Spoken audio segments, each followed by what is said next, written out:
دعوتی و اصلاحی اور روحانی علاج سے متعلق قرآن و سنت کی روشنی میں مزید ویڈیوز دیکھنے کے لیے ہمارے یوٹیوب چینل عارف محمود سلفی آفیشیل کو سبسکرائب کیجیے۔ نحمده ونصلي على رسوله الكريم اما بعد اعوذ بالله السميع العليم من الشيطان الرجيم من حمزه ونفخه ونفثه۔ کسی کا سوال ہے کہ مجھے وہم ہے اور وہم یہ ہے کہ میں اپنے ہاتھ بار بار دھوتا رہتا ہوں، وضو کروں تو میں نلکا کھول کے اپنے جسم کے اعضاء اس پانی کے نیچے رکھ کے بار بار دھوتا رہتا ہوں، پھر بھی مجھے اس بات کا گمان رہتا ہے کہ کہیں میرا جسم خشک نہ رہ جائے، اس کا کوئی حل بتا دیں۔ بات یہ ہے کہ جہاں تک علاج کے حوالے سے بات ہے، اس کے لیے تو میرے بھائی آپ کو میرے پاس آنا پڑے گا، تب ہی اللہ کی توفیق سے اس چیز کا علاج ہو سکے گا۔ دوسری بات یہ، ایک چیز اچھی طرح اپنے ذہن میں رکھیں کہ اپنے ذہنی طور پہ پہلے یہ فیصلہ کریں کہ میں نے اپنے اس مسئلے کا علاج کرنا ہے، اور علاج اس انسان اسی وقت اپنا کر سکتا ہے جب انسان اللہ کی توفیق سے جو بھی اس کا معالج ہے، ڈاکٹر ہے، جو علاج کرنے والا ہے، جس طرح وہ کہہ رہا ہے اس طریقے سے اس کے اوپر عمل کرے۔ وضو کے اعضاء دھونے کے حوالے سے اللہ کے نبی صلی اللہ علیہ وسلم سے ایک دفعہ، دو دفعہ، حد 3 دفعہ اعضاء کو دھونا بھی ثابت ہے۔ اگر کوئی شخص اچھی طرح ایک دفعہ اپنے جسم کے کسی عضو کو دھو لیتا ہے تو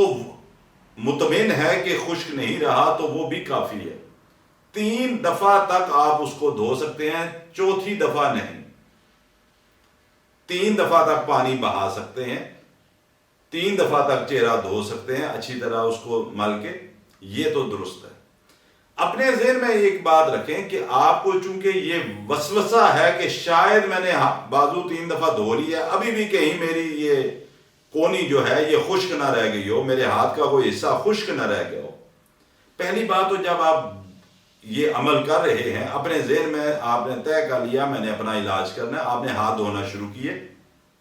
1 دفعہ اس کو دھویا، 2 دفعہ دھویا، تیسری دفعہ دھو لیا۔ دھونے کے بعد